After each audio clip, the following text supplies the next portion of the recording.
So there we go. So the purpose of this is really just to talk about nutrition, the philosophy that we follow on Bootcamp and the reasons why.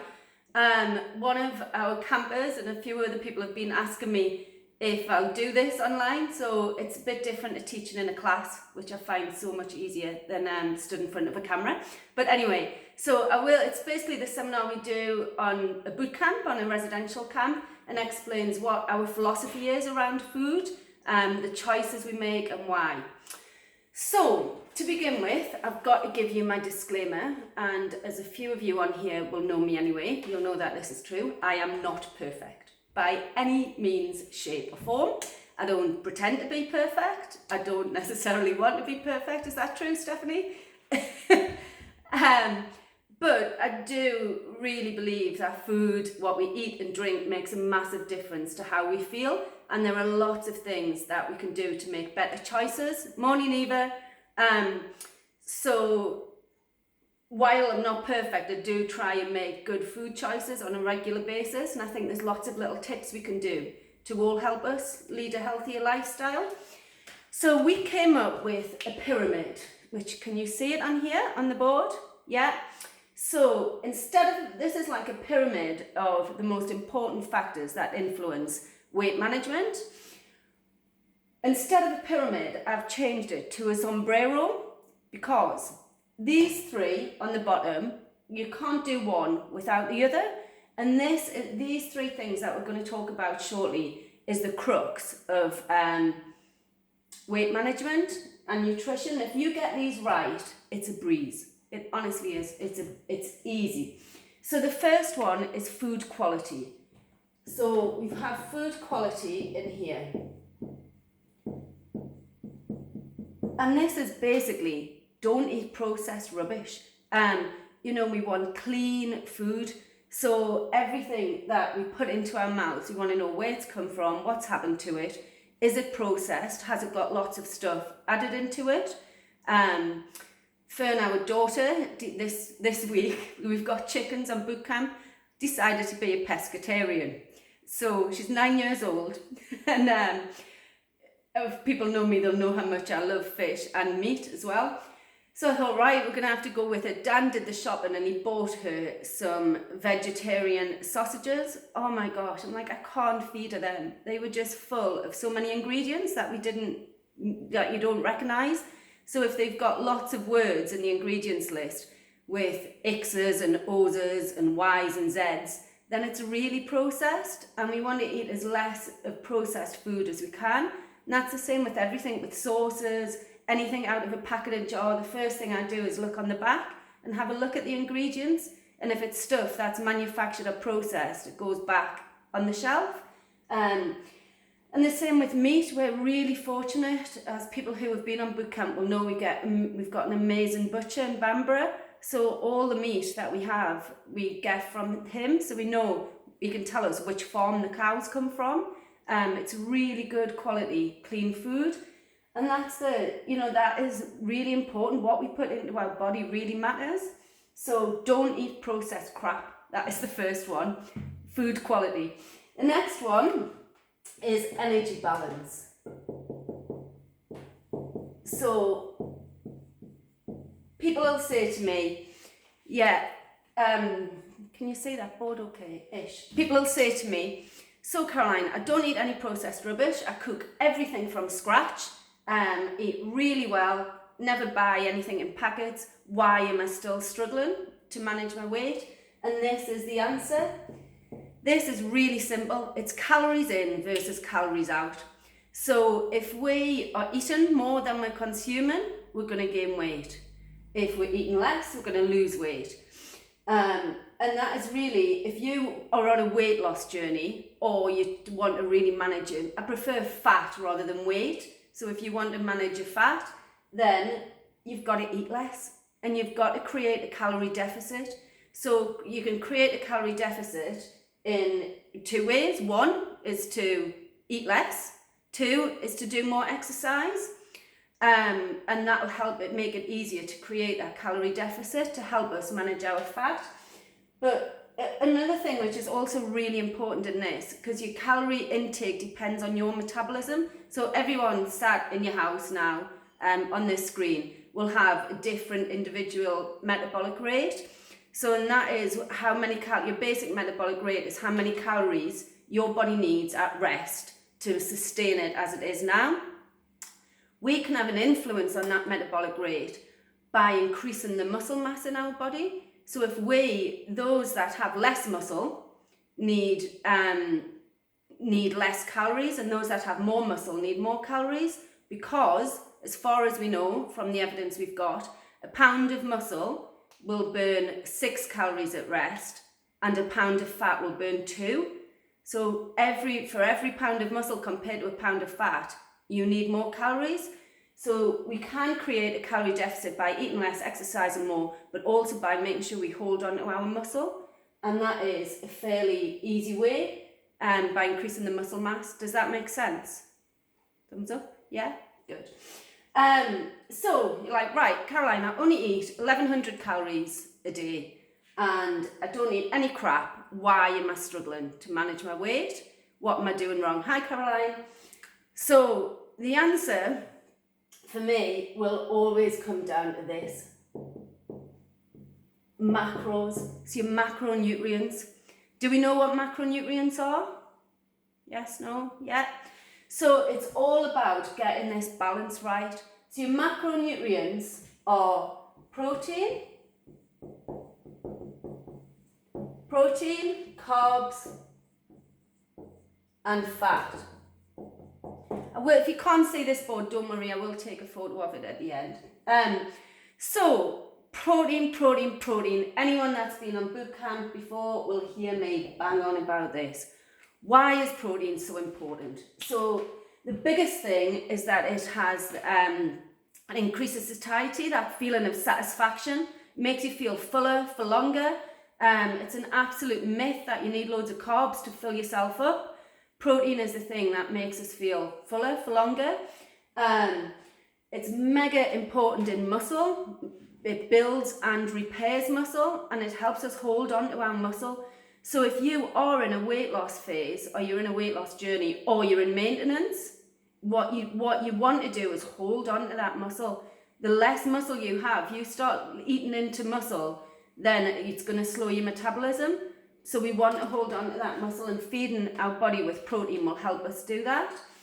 It also, compared to carbohydrates and fat, it has the highest thermogenic effect. So the thermogenic effect, or the thermic effect, is the amount of calories you consume while digesting protein. So it's a bit like, celery. People would say, oh, you use more calories digesting the celery than what's actually in it. So that's the same what's true for protein compared to fat and carbohydrate. So, right, how much protein should we have? This is a big question. What are good sources? Let's talk about sources. It's really difficult not having anyone speak back to me. By this point, I'm usually bombarded with lots of people asking questions and talking to me. So, good sources of protein, I'll just have to tell you. I definitely prefer when I get to chat more. Okay, so we've got fish, we've got chicken,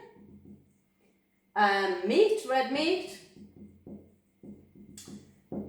We have plant-based sources. You've got dairy as well, and eggs are included in there. So they're all animal products. We do also have plant-based sources. So we've got things like whole grains, which are over here, grains. We have things like quinoa. Does anyone cook with quinoa, buckwheat? So quinoa is over here. Now I'll tell you why it's in a different column. And buckwheat, which is not bulgur wheat. So buckwheat is the little like triangle groats. Do you know what I mean? Anyone used that before? Yeah. So buckwheat is a good source of protein. Soya is a good source of protein. But we also get protein from things like peas, mushrooms, so some veg, although their main thing is a carbohydrate. But you can get protein from some vegetables, from lentils, beans, pulses, lentils. So the reason that they're here, have we got any vegetarians? Anyone vegetarian, pescatarian? Katie. So the reason that these veggie sauces are here is because they're not complete proteins. So in this column, animal products, and these three plant-based products are all complete proteins, which they're referred to sometimes as high quality protein. And it means that they contain all of the amino acids that our body doesn't produce. So these are the proteins that we want to be looking for as our main sources. It doesn't mean that these don't count at all, because they will contribute to your overall protein intake a day. But we want to get all the amino acids to be able to build new muscle cells, and that's where they come from here, from these sources.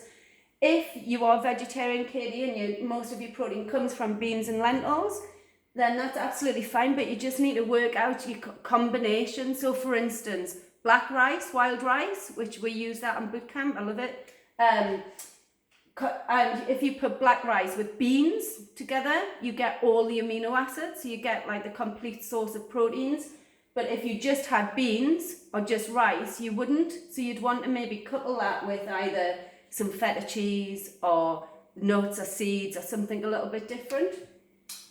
But yeah, so this here is, for me, protein is the way forward. And if we want to try and work out what the balance is, what we should be getting, then we can draw. So I've got a circle here, which is 100% of, you definitely can't see that one, can you? Okay, so this circle here is 100% of all our calories. So this is when you hear about people talking about balancing the macros, or this is what they're talking about. Out of this circle, I want to split it. And I totally agree, for something long-term sustainable, a healthy way to live, we need a split of all three of these. So we need protein, we need carbohydrates, and we need fat. I don't agree with any diets that cut them out. You do need a little bit from everywhere.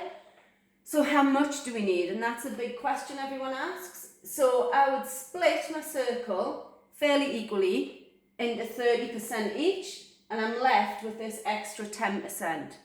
So I've got 30% protein, 30% carbs, 30% fat, and that's calories, it's not grams. I'll come on to the difference in a second. So what do I do with that extra 10%? Undoubtedly for me it goes to protein. So I would want 40% protein, 30% carbs, and 30% fat. As a vegetarian, it is pretty difficult to do, and you might just have to accept that actually I'm going to aim for 30% protein and then split your 5% between fat and carb. It might be too unrealistic to achieve 40% protein. It is difficult, even I would eat a steak for breakfast, to be honest. And even eating a steak for breakfast is I've still got to think about how I'm going to get this 40% protein. Because a lot of the sources, for instance, dairy or eggs even, eggs are a great source, but you're only getting 6 grams of protein per egg. It's not a lot of protein, is it? And you're also getting 5 grams of fat. So from so that you balance, it's quite difficult to keep this 40%, even if you're having really good protein sources. You've got to really work on it. So what, in terms of numbers, what does that mean? So, and please feel free to stop if you don't understand any of this. So, in terms of calories, say we were on a 1500 calorie diet, so that's 1500 calories a day, which most people will probably eat there around about. If you're training hard, you'll need more. And if you're training less, or you're on you're like, right, I want to strip, then you might go to 1200 calories. But say we're on 1500. So 40% of 1500 is 40% of my calories. So what's that? 600? So I want 600 calories from protein. In terms of grams, which is where it starts getting a little bit more complicated, every gram of protein is 400 calories. So if these numbers are bamboozling you, or you don't understand them, just stop and unmute yourself and I'll try and explain more.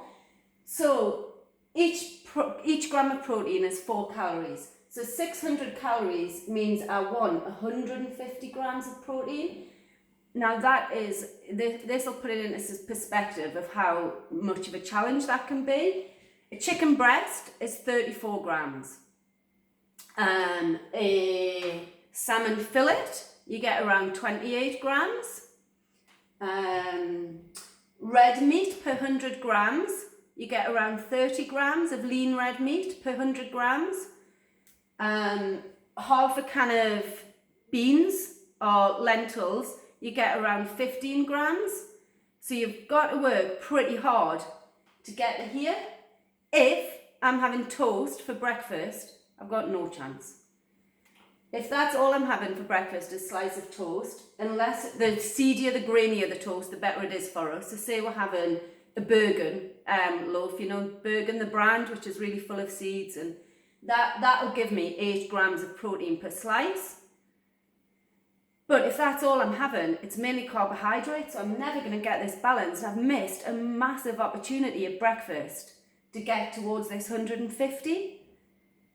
So that, it does put it into perspective. You will get some protein from things like oats, but you're probably only going to, if you're having porridge every day, you're getting maybe 5 grams from the oats, and then possibly 2 or 3 from the milk. So you're only getting 7 grams. If we're in for 150 that day, we're not going to hit it, are we? So, yeah, every single meal and snacks for me, I just think protein, protein, protein. Right, where's my protein coming from? And then once you start doing that, you start getting somewhere. These, you blink and you've hit your 30% carbs. It is so easy to hit 30% carbs. You've got, so 30% is 450 calories from carbs. And again, they're 4 calories per gram. So what's that give us? About 110 grams of carbs a day. And I swear you can hit that easily by lunchtime, especially if we're having bread for breakfast, sandwich for lunch, potatoes for dinner, you're gone. Fat again is really easy, especially if you love cheese or dairy products. Eggs, 5 grams, it breaks me. But all the fat is in the yolk, which is why I do encourage people to sometimes ditch a yolk and add an extra egg white. You get an extra 4 grams of protein in the egg white without the 5 grams of fat in the yolk. Yeah, so that gives us 110 grams of carbs, or thereabouts. And these don't have to be accurate, you know, you don't have to have exactly the right amount, but this is just to give you an idea, and some days vary. We've had people who've been on Bootcamp who have absolutely transformed their lives. And they track their food regularly, so they use things like MyFitnessPal as a tracker. And they've come back to Bootcamp and I'm like, what did you do? How did you do it? And they're like, I've just aimed for 40% protein. And, you know, they'll be like, to be honest, I maybe get that 1 day out of 7. And I don't get it all the time. So, but that's what they're aiming for. Yeah, so for fat, so we've got 110 grams of carbs, 100 grams of protein. For fat, the calories, so we've won 450 calories from fat, but it's 9 calories per gram. So we've got to have much less grams of fat and we're still going to get that 450 calories, which means what's 450 divided by 9? 45? That's divided by 10. Between 40 and 50 grams. So that's not a lot of grams of fat. And again, that's just so easy to get when you don't even notice if you're eating nuts. So 100 grams of nuts, so a little bag about like that. Guess how many grams of fat? Up between 60 and 70 grams of fat in a tiny bag of nuts like that. So nuts are awesome, love them, great source of protein. They're slow release, fat is really good for us, which I'm going to come on to now. But you've just got to be careful. It's like portion caution. Just think all the time, how many of these am I having? Like a small handful of nuts is around 100 calories. We've only got 1,500 to spend a day. So just mindful. But that doesn't mean to say don't eat nuts. They're brilliant. We use them all the time. good on porridge for that extra protein as well. So, protein. Have I sold you yet on protein? Please say yes? No? Do we all eat enough? So, honestly, it's so easy. Things like top tips I've found. If you love bread, and as a nation, we love bread, especially it seems in lockdown, everyone's baking their own. Eva, have you baked any scones this week? So everyone's baking their own love bread. So if you can't give up bread, then okay, don't give up. But have a really thin slice and then loads of stuff on top. So like, you know, double the amount that's going in the sandwich and half the bread. So nice big open sandwich. So you still feel like you're getting your bread, but we're really trying to target this protein. Okay, so let's move on to fat. Let's talk a bit about fat. So fat is good. Gone are the days where people think fat makes you fat. Lots of people following diets like the keto diet or carnivore diet, which is basically based on fat and putting your body into something called ketosis. Do we know what ketosis is? Thumbs up, yeah. So that's when we use fat as the main source of fuel. So that's when we use fat for energy. Yeah, and that works really well. Long term, it's quite hard to maintain because the minute you start eating carbs, you come out of ketosis and then you've still got all this fat. So if you're going into ketosis, you want to stay in it for it to be effective, which is why I think a balance works better. So it can be more realistic and sustainable. Yeah, so fat basically is brain food. It fuels the nervous system. It's really slow release energy. So it stops our blood sugar levels spiking. So we don't produce insulin with fat. So it slows all of that down. And how long it takes for us to convert food into energy. And the longer it takes, the better it is for us, which I'll talk about in carbohydrates. The more chance we've got to be able to use the calories. So natural fat, we've got a really good chance of being able to use the calories from the fat. It's fats that are processed fats that aren't good for us at all. Trans fat, have you heard of the word trans fat? Yeah, hydrogenated fat, vegetable oil. They are processed, manufactured, one molecule away from plastic. That is just scary. We do not want to put that into our body. So that is the fat we've got to be really conscious of.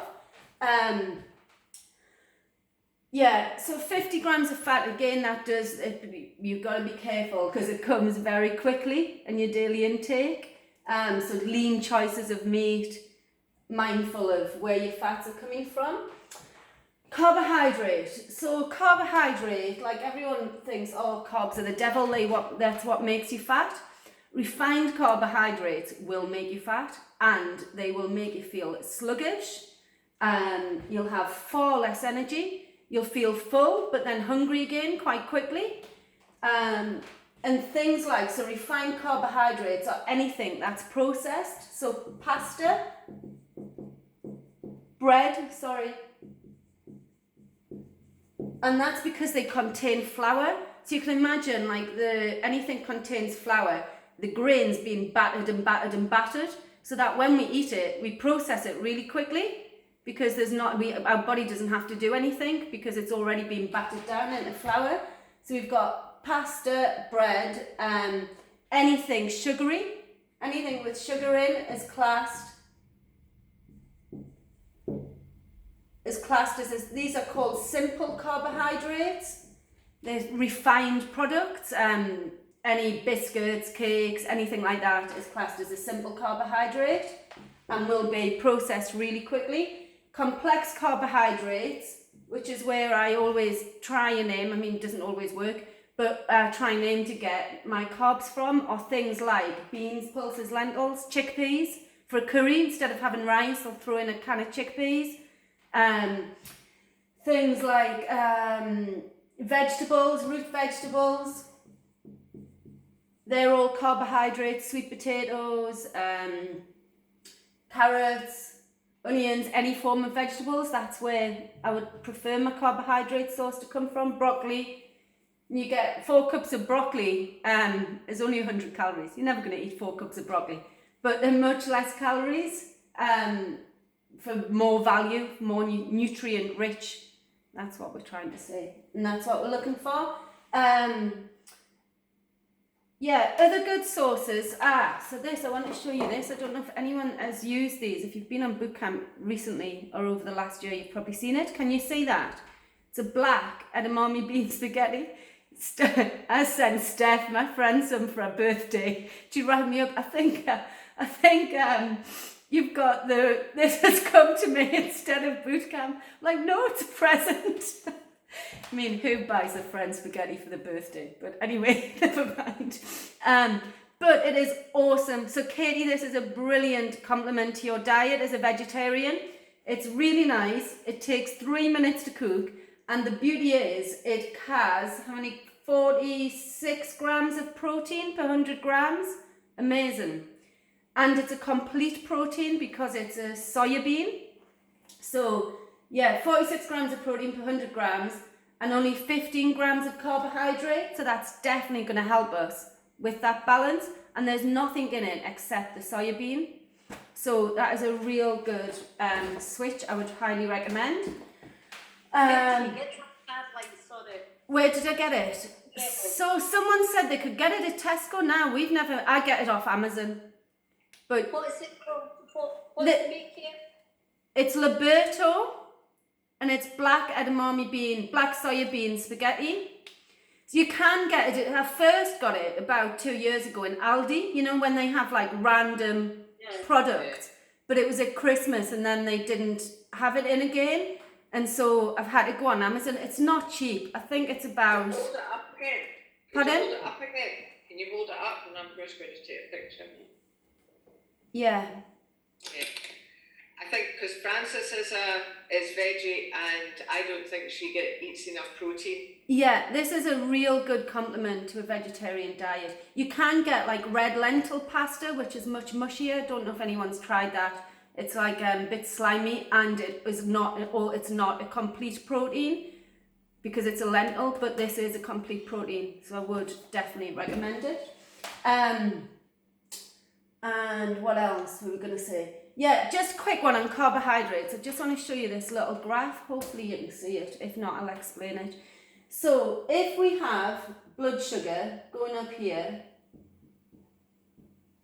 and then along the bottom is time. You can't see that at all, can you? Hang on. Can you see it now? So we've got time going along here. If I eat a refined carbohydrate, 1 second. If I eat a refined carbohydrate, then my blood sugar rises really quickly because I process it really quickly. So it goes into my body, I process it really quickly. And so my blood sugar rises really quickly.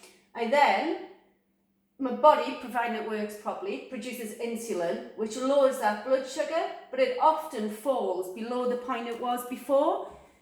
And so I'm hungry again. I'm like, oh, I need something else to eat. So I'll go and have a cup of tea and I'll have a biscuit dumped in my cup of tea to give me a bit of energy. My blood sugar then rises again really quickly. Body produces insulin and it falls. So I end up with this sequence of like peaks and troughs. So my energy levels are good for a moment, but then I get this real slump. Like, you know, if you've had a sandwich for lunch, by 2 o'clock, you're kind of like, feeling lethargic. Whereas if I eat something which is a complex carbohydrate, like vegetables, or that contains good quality fat, vegetables, fat, and meat for lunch instead, then I get a much more gentle curve, and I've got all that time to utilize the energy. So I've got a much higher chance of being able to utilize all that energy. Whereas if it rises really quickly, I've only got a small amount of time to utilize that energy. And if I don't use it, where's it going? Fat. So it's going on our arms, on our hips, on our bums, on our tummies, if I don't use it in that time.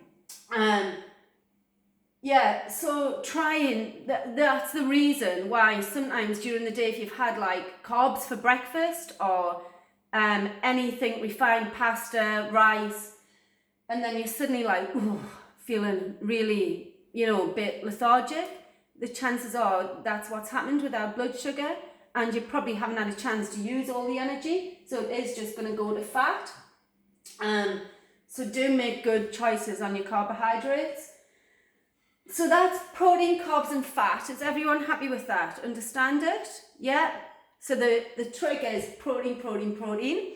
The next one, so coming back to my pyramid, so I've got food quality, energy balance and macros. And like I said from the beginning, you get that right, you're flying. And they are the big things that count. You know, people get really hung up on stuff like what oil do you cook with? And yes, that can make a difference, but it's what you're cooking in the oil that matters. And I really encourage people to think about, you know, the big things, not just the little tiny things. If you're cooking with olive oil instead of coconut oil, you're not going to gain 5 pounds, or you're not going to feel totally different. But if you're cooking, I'm trying to think of something bad, load of sausages, greasy sausages in the oil, or you're cooking a nice fillet of fish, that's what makes a difference. So trying to get the big things right, which means when we come on the next level of the pyramid, I wouldn't even worry about this top bit, the roof of the pyramid, unless you've got your macros, your energy balance and your food quality right. Once you've got that right, you're like, right, okay, I want to see where to go next. The next thing after macros is micronutrients. So what I'm saying now is your macros, your protein, your carbs, your fat are way more important than your micros, which are your vitamins and minerals.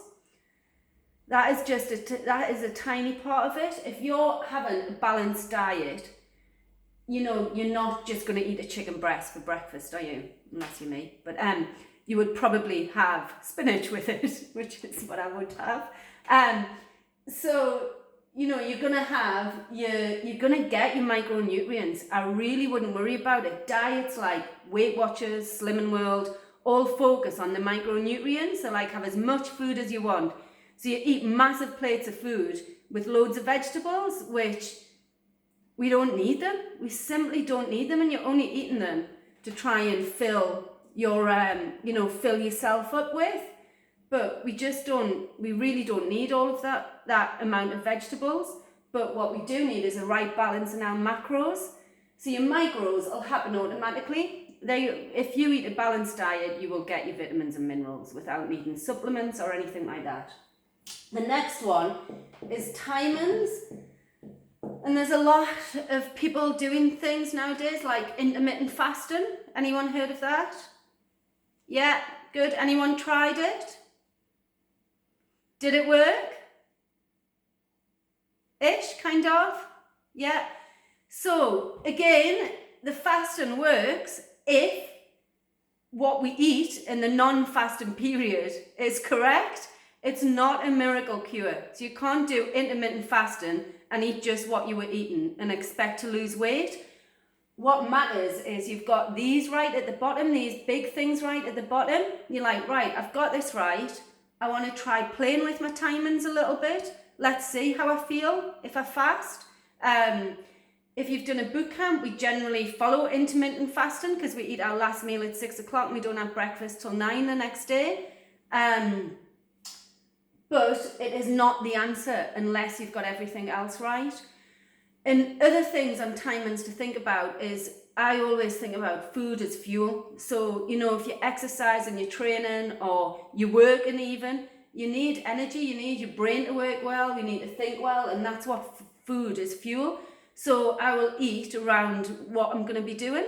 So if I know I'm going to be training, I might want something to give me a little bit of energy beforehand. So we use on Bootcamp in our mid-morning stack between sessions, we use fruit, which is a quick release. So it is a simple carbohydrate, it's a quick release energy, but we put it with nuts so that the nuts slow this slump down.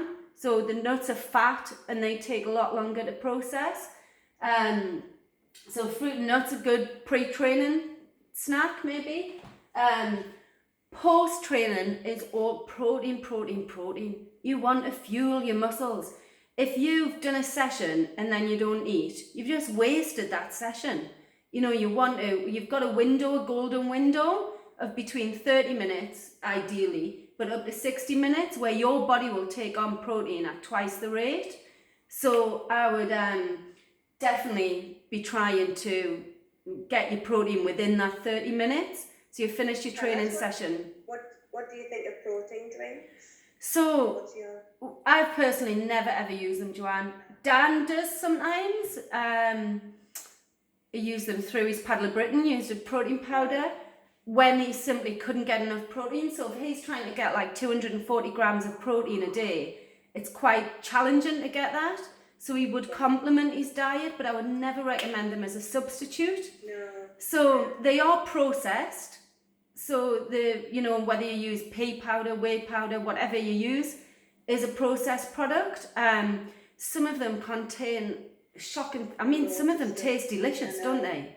And you're like, they taste delicious. There's something wrong, and then you look what's in them. So there are different types, and there are people I'd recommend them to. I've got a girl that comes on camp a lot, and she's not an air hostess. What's the right word? Politically correct word. Cabin crew. There we go. Oh, yeah. And she really struggles to eat at the right times, and she's finding it difficult to maintain a muscle mass. And so I would definitely recommend to her, complement your diet with a protein shake. But for most of us, the best place we can get calories from, protein from, is food. Yeah. It's enjoyable. You're eating. It's by far the best place to get your protein if you can. But if there's reasons why you can't, then that would be. I would rather take a protein powder than not reach my protein target. Yeah. Thanks. But post training, protein, fuel the muscles. They take it on 1.5 times faster in that golden window. And last one, how are we doing for time? Good. Last one here is supplements. So that's just what we've been talking about, Joanne. So I've got everything right. I want to go at the next level, and you're in bodybuilder territory. Okay, I'm shredding. I want to see muscles I haven't seen before. Then I might start looking at different options. But for most of us, we do not need any supplements. And it is, honestly, I can't emphasize enough, it's the big things that count. So, getting that this basically, so the 3 points I would take away from this: don't eat processed crap, eat good quality food, portion control, which is your energy balance, that's your creating that calorie deficit or maintaining your calories. So don't eat processed rubbish, don't eat too much, portion control, and eat protein. Really focus on getting that macronutrient balance right, and you do that, it's honestly onto a winner. It's easy. So any other questions or any experiences, products, or anything people want to share or want to know more about? Anything worked really well for someone in lockdown? That was great, Kaz. I just needed, I've had my mum staying with us for 4 weeks, and so I was trying to get some meat on her bones. And put a bit of meat on my own bones at the same time as well. Yeah. So it's nice to listen to that now, because she's moved back home, so you can start it fresh. Just get me back into. Yeah. It is just, it's kind of just prioritising you, and I think people in lockdown, they've kind of either taken it one way or the other. So some people have just massively embraced it, used the time to throw themselves in exercise, to cook home-cooked meals, and then others are just like, some days, gosh, I'm sure we all have real highs and then real lows as the weeks go on. But it's just a great opportunity if we're still here, working from home, or most people will have more time. Get batch cooking. Those little containers that are absolute winner. Like, I never cook just for the family. I always cook double and batch it. So on days like today, I've got a session after this. I'm not going to finish till 2. I haven't got time to cook, but I've got stuff out ready. So batch cooking is an absolute winner. And using the same meal twice. Pardon? Batch cooking. There's some things to follow on YouTube for batch cooking. Oh, brilliant. Which keeps you at certain calories through the day. Right. So it levels it out, and that's really good. I followed that once, but it can be a bit expensive when you're following somebody else's. Yeah. for the week. It's all about planning, honestly, planning and prepping. You've got to think, and Dan goes mad at me because we literally just finished breakfast and I'll be like, right, what we're having for lunch today? It's like, Kaz, we've just finished breakfast. But if you don't, it doesn't happen. You're like caught short and you're like, oh man, what am I going to have? And that's when, you go to